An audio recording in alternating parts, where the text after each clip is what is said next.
Halfland, an ahistorical prehistory.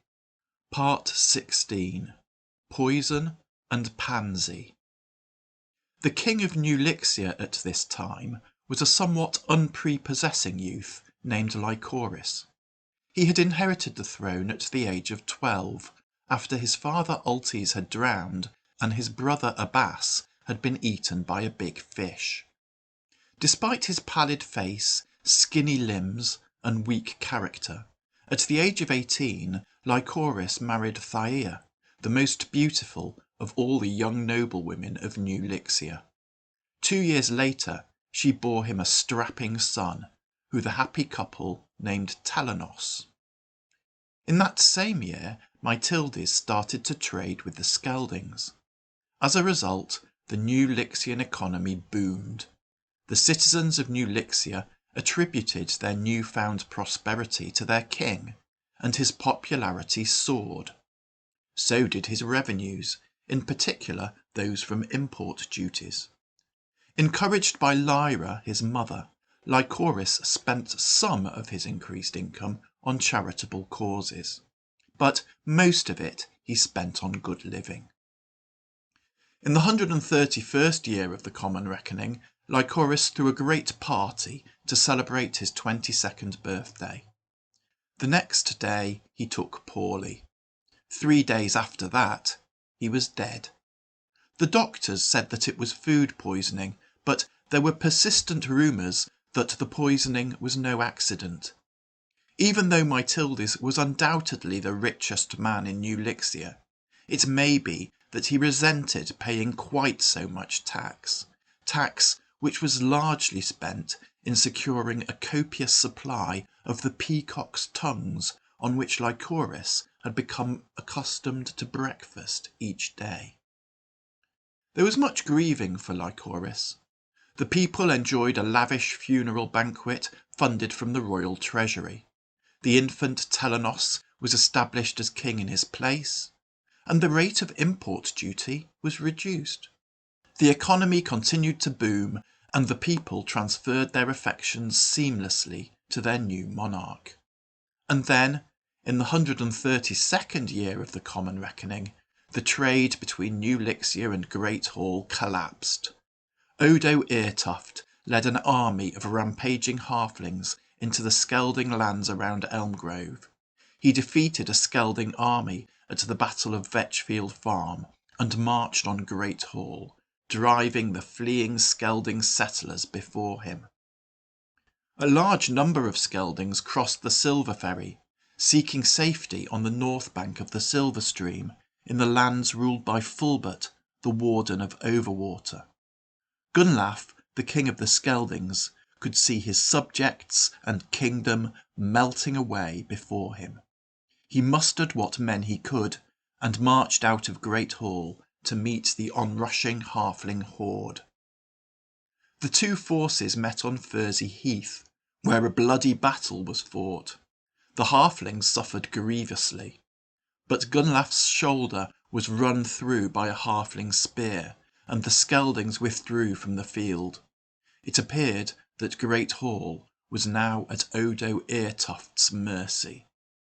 But Odo's army had largely lost its appetite for fighting. Although the halflings had won back the lands that the Skeldings had taken from them, it had cost them dearly. Many of them now simply wanted to rebuild their farms and their lives, rather than risk those lives in another battle. Surely they had taught the Skeldings a lesson, and the Skeldings would leave them in peace. Odo did not believe so. He believed that there would be no peace until the Skeldings had been utterly defeated, or at least driven from the lands south of the Silver Stream. But his exhortations to march on Great Hall largely fell on deaf ears, and funds to pay his troops were running low. His army started to dissipate. Odo had a sister called Primrose, who had married a halfling called Brando Chindimple.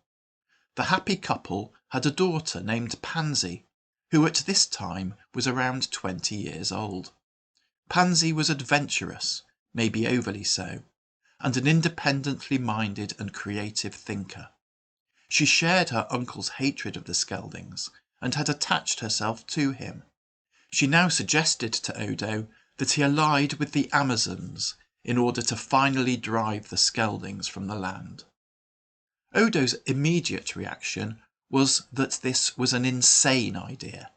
After all, the Amazons had devastated the Halflings' lands only 3 years previously. They were just about as bad as the Skeldings. But Pansy pointed out that the lands the Halflings had recaptured from the Skeldings bordered those of the Amazons. It seemed that the Halflings and the Amazons would be neighbours.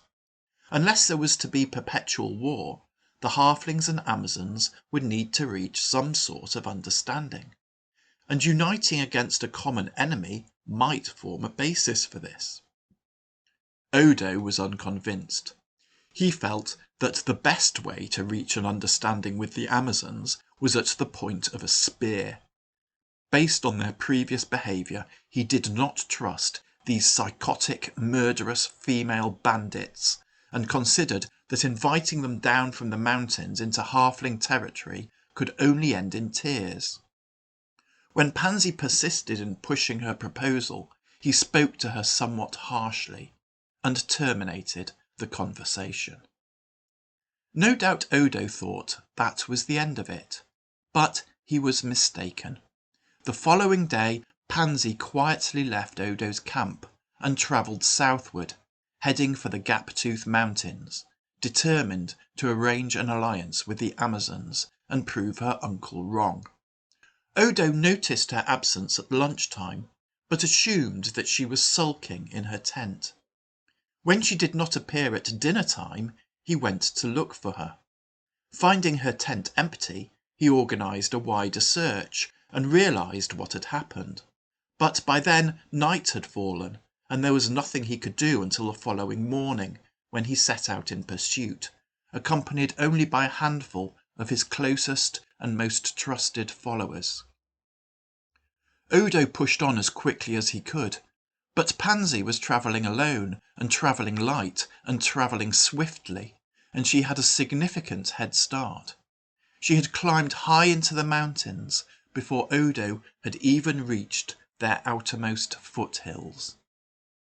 Pansy had not given a great deal of thought as to how she was going to make contact with the Amazons, but it mattered not. The Amazons made contact with her.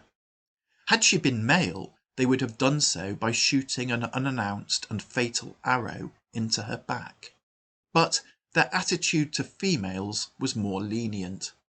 As Pansy toiled up a desolate and apparently deserted mountain pass, she suddenly found herself surrounded by a group of ferocious-looking and heavily armed Amazons, who, apparently appearing from nowhere, enquired as to her identity and purpose. Surprised and disconcerted, Pansy stuttered that her name was Pansy Chindimple, and she was seeking to raise an army to help her uncle drive the Skeldings from the Halfling lands. This reply raised much mirth among the Amazons. What did they care about the war between the Halflings and the Skeldings?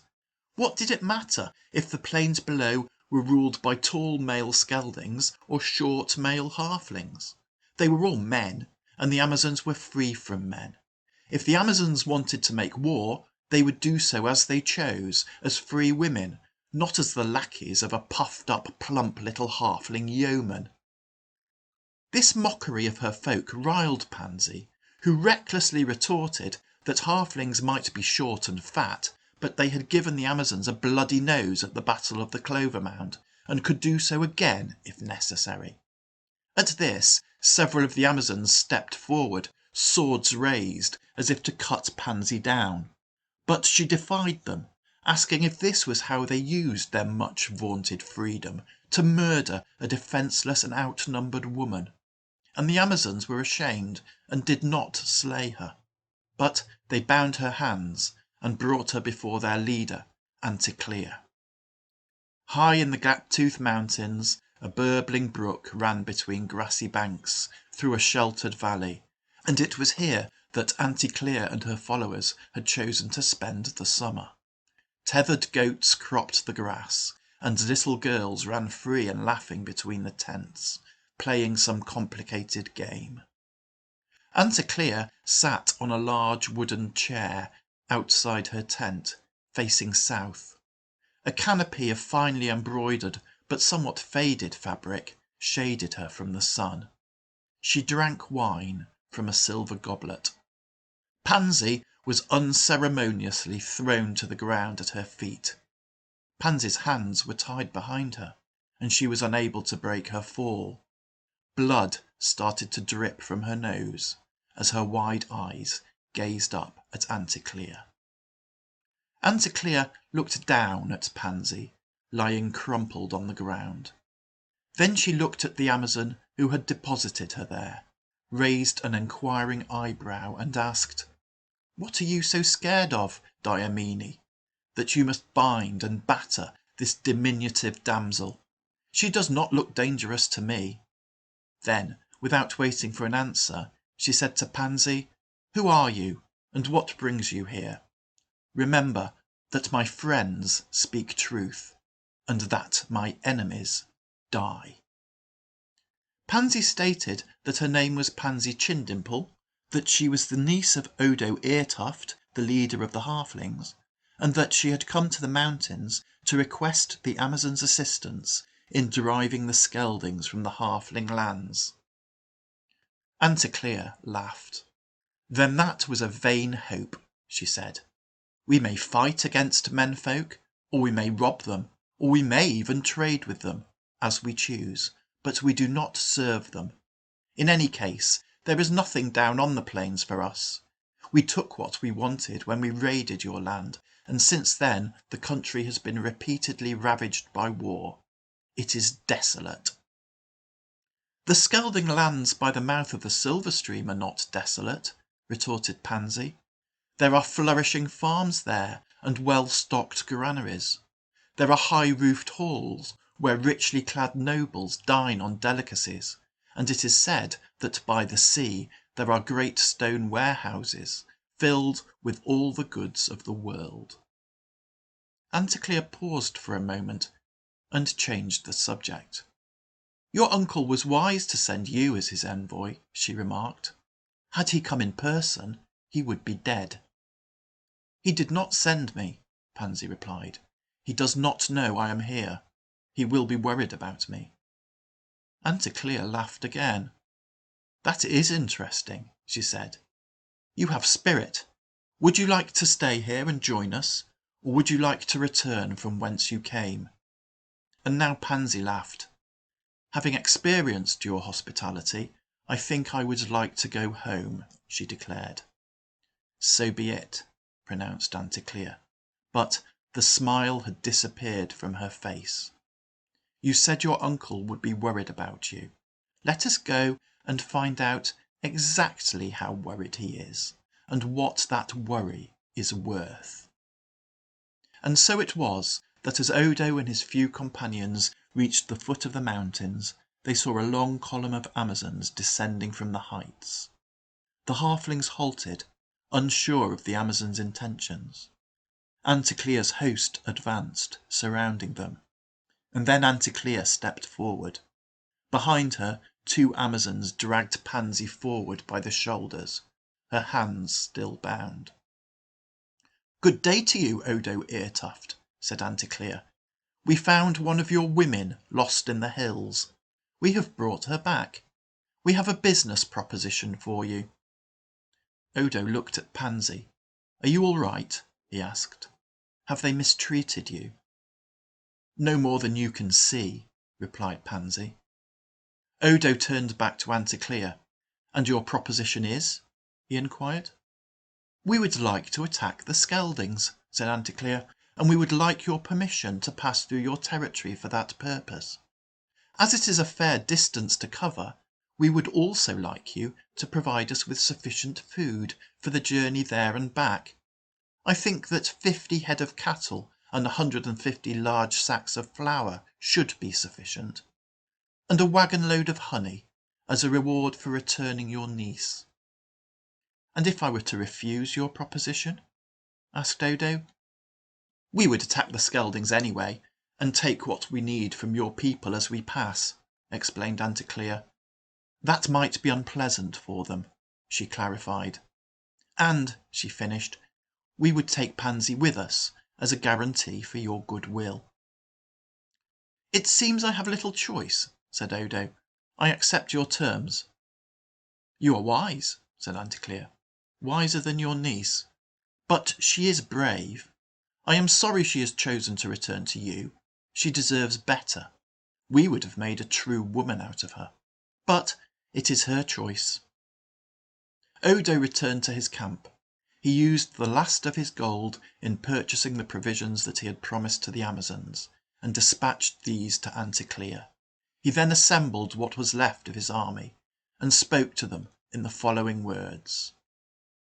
Today I stand before an army of heroes, he declaimed, an army that has defeated the Skelding pirates twice on the battlefield, and driven them back to the gates of Great Hall, an army that has achieved great things.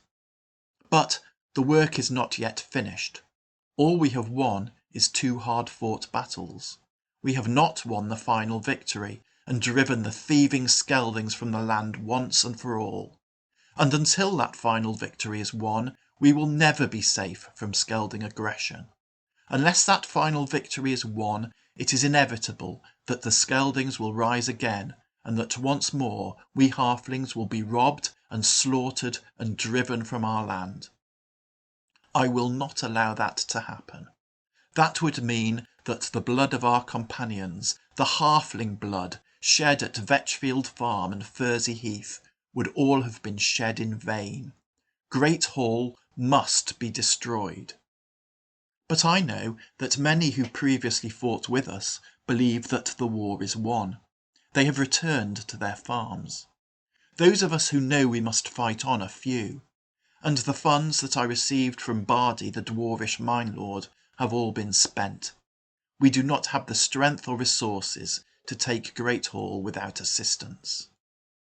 There is a saying that it takes a thief to catch a thief.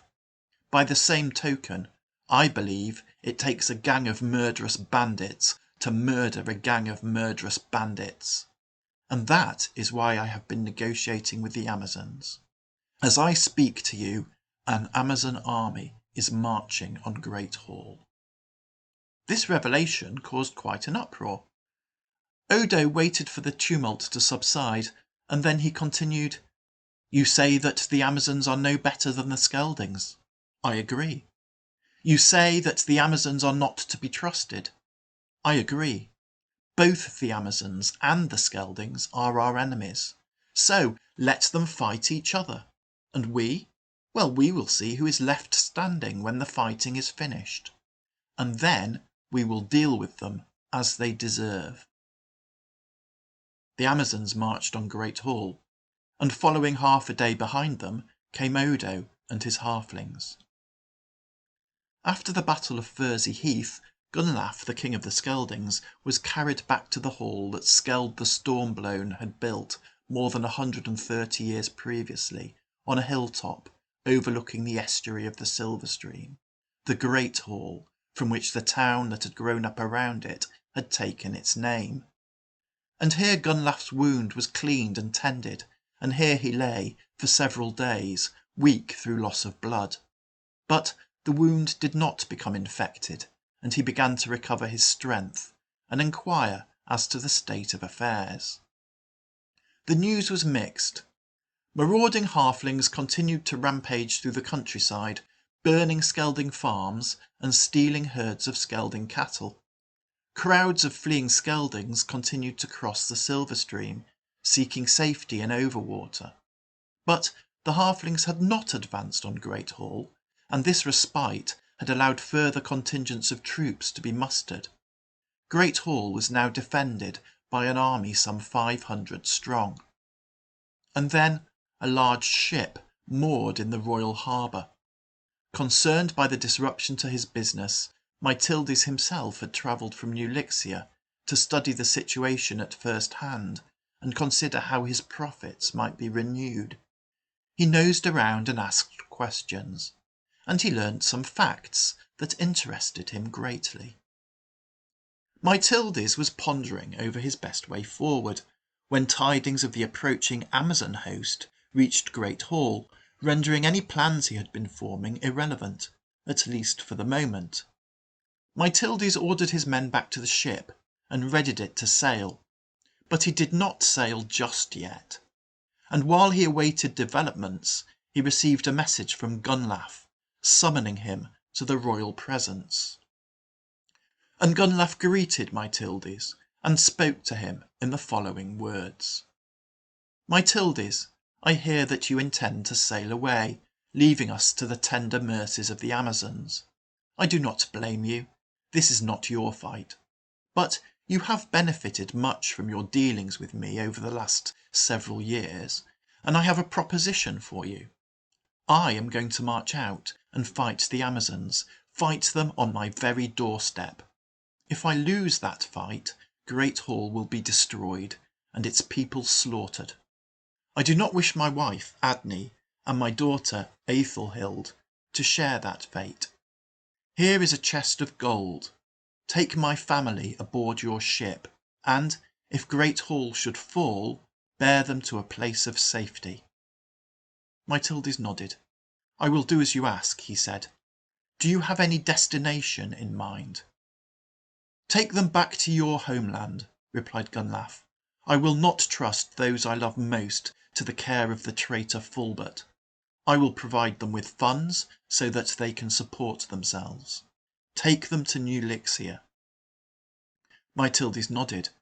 Very well, he said, and then added, I will wait in the royal harbour until the last minute.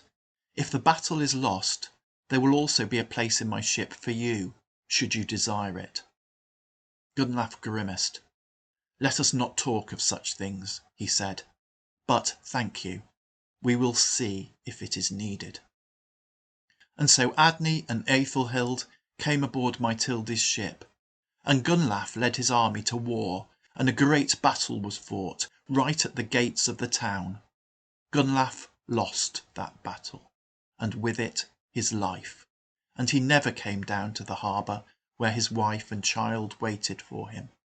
And as the Amazons swarmed into the town, killing and looting, Mildis set sail. As the ship nosed out to sea, flames rose red atop the hillside. The great hall of Skeld was burning.